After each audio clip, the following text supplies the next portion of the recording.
주택건설 기사 보셨나요? 최근 32개 중 19개가 빠졌다는데 전국 전수조사 한번 해야 하지 않을까요? 대형 건설사가 문제가 터진다는 건 하청으로 책임 떠넘기게 제대로 안 하고 제대로 조사했으면 좋겠네요. 기사는 당연히 봤죠.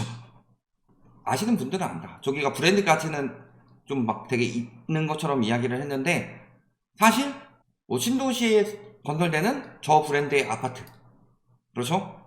우리는 브랜드 가치가 높은 그런 단지다, 그렇게 자위하는 그 단지죠.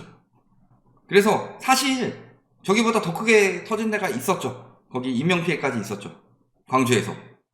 그런데 검단 그때 무너진 거기인데요, 검단 아파트 전면 재시공 뭐 이런 이야기 나오고 있고, 그리고 최근에 어마어마하게 빠졌죠.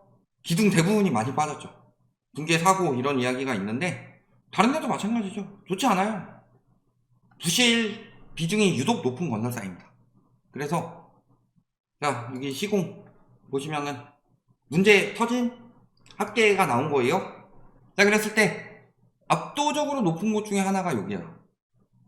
그 다음에 여기가 이제 그나마 다행인 게 여기가 너무 크게 터뜨려가지고 작년에 여기 광주에서 터뜨렸는데 묻혔죠. 지금 좀 묻힌 분위기인데 굉장히 심각하다는 거죠. 또 요 건설이 지은 곳이 굉장히 부실하다, 하자가 많다. 대놓고 막 지하 주차장이 무너지는 정도의 하자는 아니더라도 하자가 굉장히 많다, 이런 경우가 많고요. 요즘에 유머 사이트 이런 데 가보면은 요즘에 그 워터밤, 거기서 연예인들 뭐 공연하고 어마어마했다 이런 이야기 하는데 해당 아파트에서 워터밤을 즐길 수가 있다, 이런 이야기도 나오고 있습니다. 자, 입주 석 달 만에 물난리 났답니다. 그 아파트에서 워터밤쇼.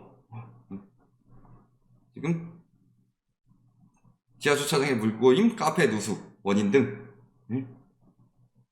재발 방지를 하겠다. 너무 저기 브랜드 지수도 뚝 떨어졌죠 지금. 그래서 예고 없는 누수가 터지고 있고, 이게 상황이다. 근데 저기가 좀 크게 걸리고 있을 뿐이지 다른 데도 어마어마하게 많아요. 저희 예전에 뭐 영상 올린 것 중에서 뭐 쓰레기반도 못한 뭐 신축 아파트 뭐 탑 해가지고 했는데 진짜 뭔 생각을 하고 짓는지를 모르겠어. 그리고 얼마나 아껴 처먹으려고 그런 식으로 짓는지도 모르겠고, 그런 곳들이 한두 군데가 아니에요. 예전에 저희가 한번 그런 사례들 다 했을 때 아이들 키우기 좋은 아파트들 많습니다. 아까 뭐 저기도 마찬가지고 워터밤 터지는 데는 저기뿐만이 아니라 누수 나는 곳은 어마어마하게 많다. 집에서 워터파크를 즐길 수가 있죠. 그래서 아이들은 와, 집에서 워터파크 즐긴다 하고 비싼 돈 막 10억 20억 주고 산, 비싸게 산 부모들은 이런 워터박 하겠죠. 그리고 아이들 저기 집에서 공놀이 하기 좋게 바닥에 공을 놓으면 공이 이렇게 굴러가는 아파트, 이런 것도 많고 어마어마해요. 하자 부실은 어마어마하고 뭐 집안 같은데 은근슬쩍 패인 데도 있고 되게 많다. 그리고 심지어 뭐 최근에 기사 뜬 것 보면요, 곰팡이가 너무 많이 슬어. 습기가 빠져나가지 않는 구조로 해가지고 곰팡이가 너무 많이 슬고, 그래서 거기서 그 날벌레들이 입주한 지 얼마 되지도 않았는데 어마어마하게 나오고 있는 것들, 이런 것들도 있고, 부산의 어떤 아파트는 막 그 벽 타일이 떨어져서 무너지고 있습니다. 타일이 우수수수 떨어져요. 그러니까 저희가 계속 이야기를 하는 거예요. 돈은 돈대로 그렇게 받아 처먹고, 그 이야기했죠? 물가가 19% 올라갈 때 집값은 거의 한 198%인가? 올라갔죠. 그러니까 봤을 때 물가 올라가는 거 있어요? 물론 집값 올라가는 영향에는 땅값도 크죠. 땅값이 많이 올라간 영향도 있지만 땅값 올라간 것 대비를 하더라도 집값이 너무 많이 올라갔더라. 근데 원자재 가격 언제부터 올랐어요? 원자재 가격 때문에 분양가 올려야 된다, 요즘에 이런 이야기 굉장히 많이 하죠. 원자재 가격 때문에 분양가를 올려야 되는데 왜 저렇게 개판으로 짓냐. 제대로 된 원자재를 제대로 된 시공으로 해서 하게 된다면 저렇게 무너질 리가 없죠. 그래놓고서 분양가는 계속 올려야 된대요. 원자재 가격 올라가고 임금 올라갔으니까. 근데 그 전에 물가 19%밖에 안 올라갔을 때는 왜 올렸어요 그럼? 그럼 그때 올라간 분양가를 내려야 되는 거 아니에요? 하다못해 지금 유가 많이 떨어졌죠? 욕을 엄청 많이 먹는 것 중에 하나가 주유소죠? 무슨 욕을 해요? 유가 올라갈 때는 실시간으로 반영해서 올리더니 유가 떨어질 때는 재고분이 있기 때문에 기름값 안 내린다 하면서 욕 엄청 많이 먹는 것 중에 하나가 주유소죠.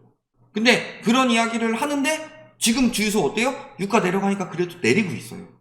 근데 왜 분양가는 안 내려요? 그래서 니들이 합당하게 받고 있냐? 우리 이거 한번 까보자.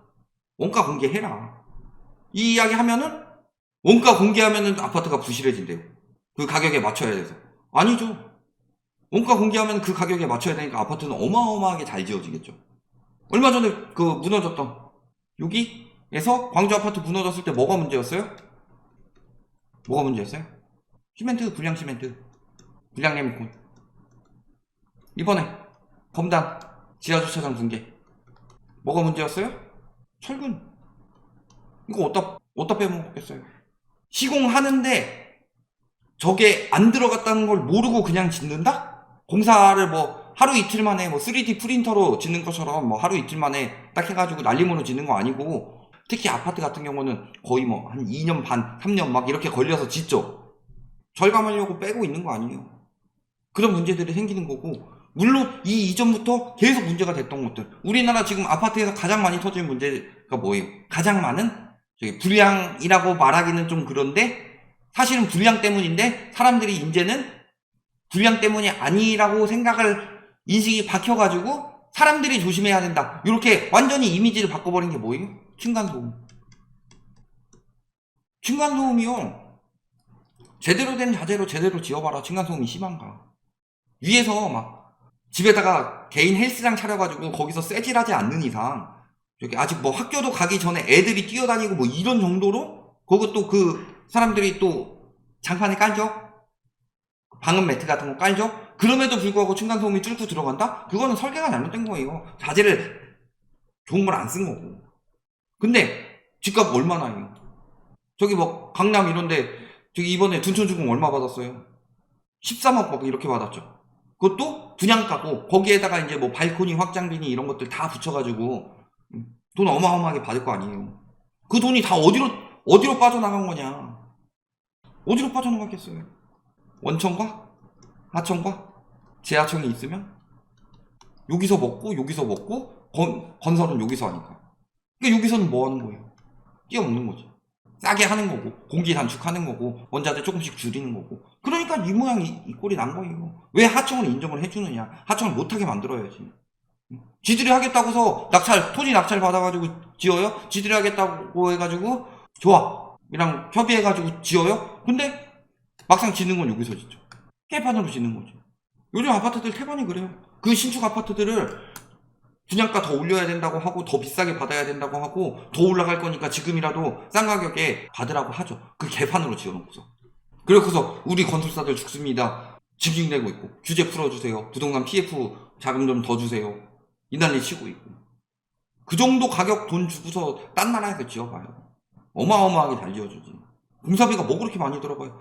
예전에 그 위례에서 한 단지를 짓는데 계산을 해봤더니 경실련에서 계산을 해봤더니 한 3천억 가까이가 그 분양가 상한제라는 엄청 싸게 분양됐는데도 3천억 가까이의 수익을 봤다고 그랬어요. 또 가산비 부풀려서. 그게 로또 아파트라고 소문이 났었어요. 분상제가 걸린 아파트였었어. 그것만 보더라도 얼마나 어마어마하게 해먹고 있냐. 그리고 말씀을 드렸지만 원자재 가격이 건설비에 미치는 영향은 그렇게 크지 않다. 그래서 그 분석 자료에서도 2022년에 원자재 가격 폭등한다고 했을 때 원자재 매입량이 동일하다고 가정을 하면은 분양가에 영향을 미치는 비중은 한 1.2%포인트 정도밖에 안 올라간다. 건설비가 들어가는 원가는 전체 분양가의 한 23에서 한 26%대다. 건설사 직접 건설하고 그 분석해가지고 낸 자료였어요. 앞으로도 계속 이렇게 될 거고. 그러면은 이걸 막기 위해서는 감사를 똑바로 해야 돼요. 그 감사하는 사람들이 대부분 어떤 사람들이에요? 건설사 관련, 그 다음에 부동산 학과 교수 뭐 이런 분들도 감사 들어갈 때 있죠? 등등. 다 거기 이권 개입되는 사람들만 들어가니까. 이 부분에 대해서 공무원 많이 뽑는다고 하는데 쓸데없는 공무원 많이 뽑지 말고 그런 쪽으로 지식 갖춘 사람들 뽑아가지고 건설 현장 관리하고 힘들어요? 근데 이거는 뭐 정부에서 지금 우리나라 굉장히 그 건설사 왕국이에요. 그러니까 미분양도 국가에서 조사해가지고 제출 받는 게 아니라 건설사가 자체적으로 제출을 하니까 미분양 막 100개 났는데 2개 났다고 뻥쳐서 제출하고, 그럼 저기 미분양 2개밖에 안 갔으니까 사람들 한 200명 몰려와요. 그러면은 2개밖에 안 남은 척 하면서 100개 팔아먹는 거지.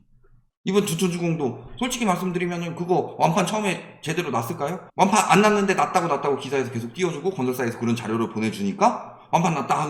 그러니까 사람들 모이겠죠. 그럼 100% 나중에 뭐 나와요? 보류지 나옵니다. 회사 보유분. 그럼 또 그때 가서 지금 집값이 어떤데 로또네 하고 또 난리 치겠지. 이번에 흑석자이처럼. 거기도 자기네? 그런 상황이에요. 건설사를 제재할 수단이 없다. 그 부분에 대해서 좀 더 투명하게 가야 되고 좀 더 확실하게 감사해야 되고, 선분양, 우리나라 특히 선분양이 많기 때문에 나중에 개판으로 짓는 경우가 많아서 그 부분에 대해서 예전에 원희룡 장관이 그런 이야기 했잖아요. 이거 하면 좋았는데 층간소음도 안 나게 하고 막 이런 거 테스트 못하면은 입주도 못하게 하겠다. 그러면 그 입주 못하는 피해에 대해서 건설사가 물어주도록 만들고, 그러면 지들이 개판으로 안 짓겠지. 그런 제도들이 좀 확실히 돼야 되는데 안 되고 있고, 아마 그런 현장도 굉장히 많을 겁니다. 터지지 않아서 그러지. 다행히 불행이라고 생각할 수 있겠지만 다행히 검단이나 광주에서 터진 곳들은요 그나마 다행인 거예요. 안 터지고 들어갔으면은 인명피해가 훨씬 더 심하게 났을 수도 있다. 그런데 그 인명피해랑 직결하고 있는 부분에 대한 제도가 많이 부족하긴 하다. 이 부분에 대한 그거는 필요하겠죠. 앞으로도 많이 나올 겁니다. 많이 있고 이미 지어진 곳에서도 쉬쉬하느라 그렇죠. 왜 쉬쉬하겠어요? 집값 떨어지니까. 지금 또 이제 집값 올라간다고 또 분위기 잡으려고 하는데 집값 떨어질까봐. 라는 거죠.